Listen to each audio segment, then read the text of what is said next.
Hello, Ron Briggs, Blackmore Vale Honey, and in this episode we're going to be looking at putting some wheels on my extractor, so stay tuned. So thanks for coming back. This is going to be a standalone video because I've looked on YouTube and I can't find much information about this anywhere. So I thought, well, I'll make a video and people might find it useful. So I want to put my extractor on some wheels, on some stabilizers. So what I have had is I've had the extractor bolted down in my workshop where I was using it, but now it's going into the honey house. I thought about making a stand for it that I could tip but make it solid, but I've gone against that because I don't know, because there's a lot of stress on the extractor when it's going, especially if it's a little bit unweighted.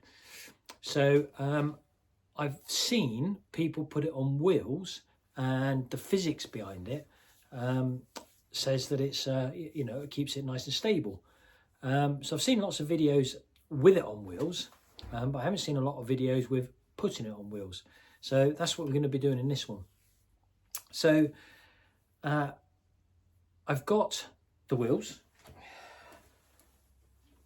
3-inch wheels, come in a pack of 4. Obviously I only need 3 of them. And the reason, well, 2 reasons why they're going to go on wheels. One is for that stabilization, and 2 is because I want to store a lot of my supers in the honey house over the winter. So I want to be able to push the extractor away into the corner. So how are we going to do it? So I've seen people put it, onto various different stands, but I've not kind of seen an actual stand with wheels. So that's I've had a bit of an idea, and that's what I'm going to be doing. So let me show you what I mean. Right, so this is the bottom of the extractor, and obviously got the 3 legs. And I've seen some people make a stand similar to that. So they just join a piece in a T and they put a wheel on each corner. That seems to be the most simplest way, and I'm sure it works. But I do wonder if, obviously that way is not balanced, because you've got that running between 2 of the legs and that going to the 3rd one. So it's slightly out of balance. Now I don't know if that makes any difference to the base, but it certainly would in the extractor. You know what it's like, if you put one super that's slightly heavier than the other, then it just it really gets the thing vibrating, doesn't it? So I want to do something slightly different to that. I want to put it onto 3 legs. Now that has caused me a bit of a headache when it comes to the maths and angles and everything else. So I've worked out a way which I think will work, and let me take you on my journey of how I'm going to do that. So let me show you the first stage. So this is my theory, and if you're watching this video, it obviously means it's worked. So this is the way I'm going to work out the angles. So what I've done, I'm using 4x2 prepared to actually make my stand. And what I've done is I've propped everything up on the extractor onto 2 blocks. So, but the only 2 that really matter are this one at the moment and this one. They're the only 2 that matter. And then once I've cut those 2, then I'll set it up again, and then I can work out where the 3rd one's going to go. So what I've done is I've made sure I've got plenty of material, because I have literally no idea how much length I need.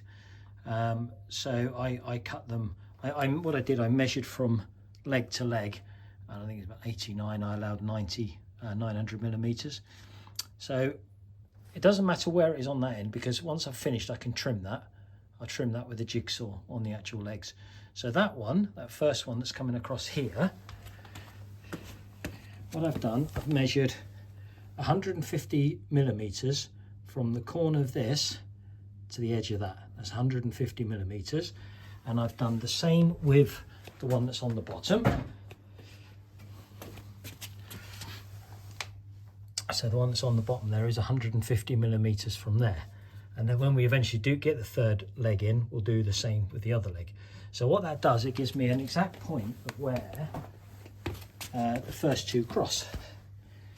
So that's here. So then all I've done is I've drawn a line on both sides, and I've managed to get underneath because it's propped up.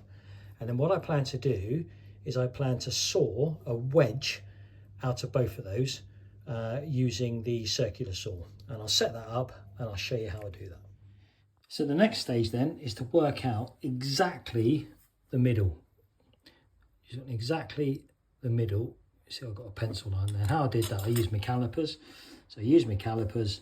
It's 44 millimeters. So obviously half of that's 22.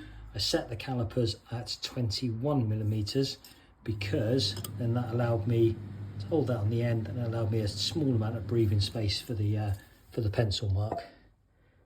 And it's exactly the same both sides. So now I've got the actual middle mark, I can now set my saw. Let me see if I can show you that.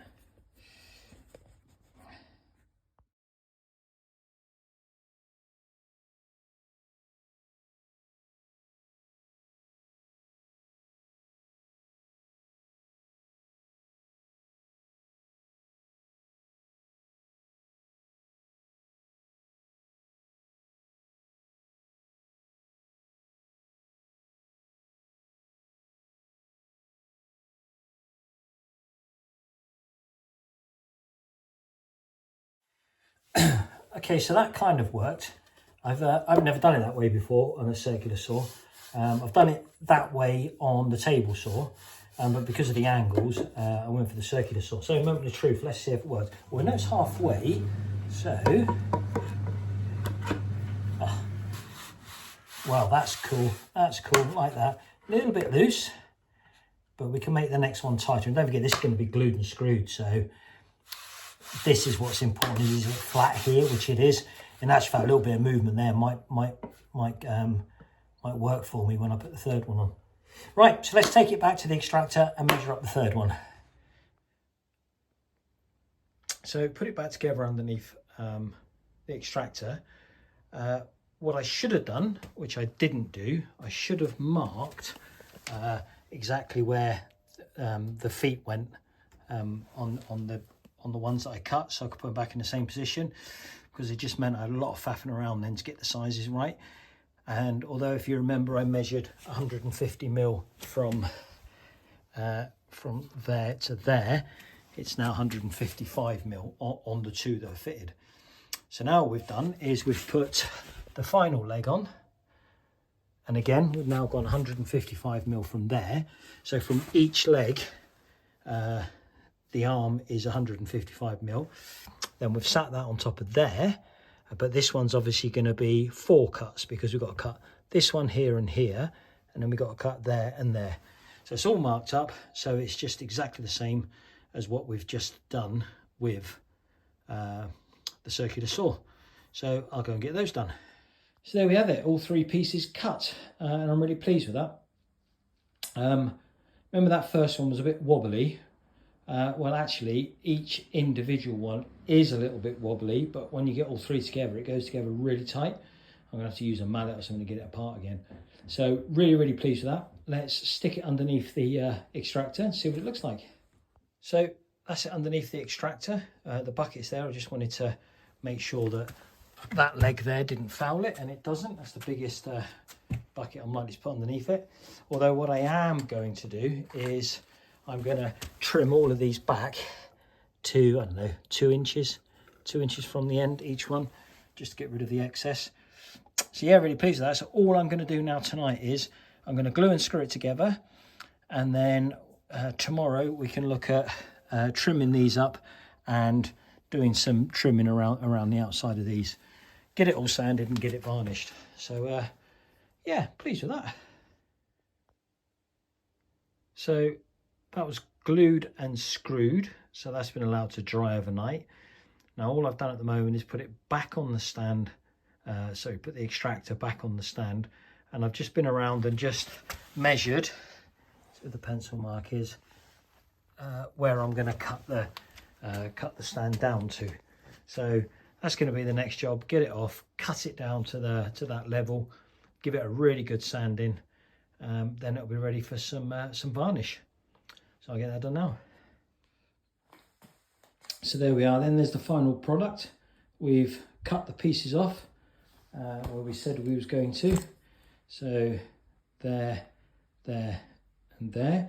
We've given it a really good sanding, rounded all the edges off everywhere with the sanding. We have sanded both sides, but this is the better side, so that's the one that's going to be visible. So the next thing is I'm going to attach the wheels, because I'm not going to varnish the bottom. The top and the side will have 3 coats, but we can attach the wheels and then it'll be off the ground and easier for varnishing. So what we've done there is, turn it over. I've marked the wheels. Now the wheels did come with nuts and bolts, but obviously the nuts and bolts are not going to fit all the way through this stand. So I'm just going to replace them with screws. And that is so the wheel is so it's 3-inch, 75mm wheels. So they come in a pack 4. I got them from Amazon. And you can see that I've marked and drilled the holes where they're going to go. What I like about these is they've got quite a lot of adjustment on them, but so they're exactly in the right place, each one. So I'll get the wheels attached and we'll see what it looks like. So that's what it looks like with the wheels on. 2 of the wheels that were in the pack were braked. Braked wheels, and 2 weren't. So I put the 2 brake ones on. I don't think I'm ever going to need the braking on it, because the whole point is it is allowed to move. But I've fitted those on anyway, just in case. So there we are. So now that is ready for varnishing. So I'm still varnishing the internal door in the honey house. So I'll take that and we can varnish that at the same time. So there we have it then. There is the extractor back on its stand. And all I've done is I've just used some A2 stainless steel hex bolts, some M6 by 40, just to secure them on there. It's higher than I thought it would be, which I thought might be a problem. Might be a problem for cleaning, although it's not going to be a problem for loading. I can still load okay. Yeah, actually that should be all right, because we're going to use the spray, aren't we? So that's it on its stand. Let's plug it in and see what sort of vibration we get. So all the brakes are off. There's no brakes on. Let's see what it does. Right, so switch it on.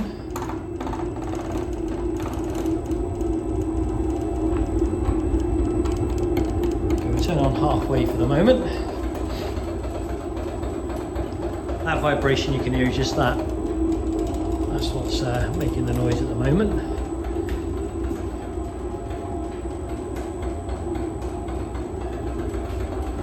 Well, that's quite impressive. Let's turn it up.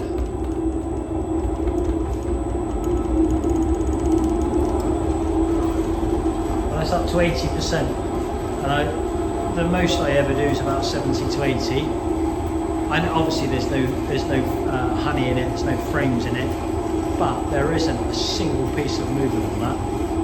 So hopefully that's the shape of things to come. Let's turn it up, risk it.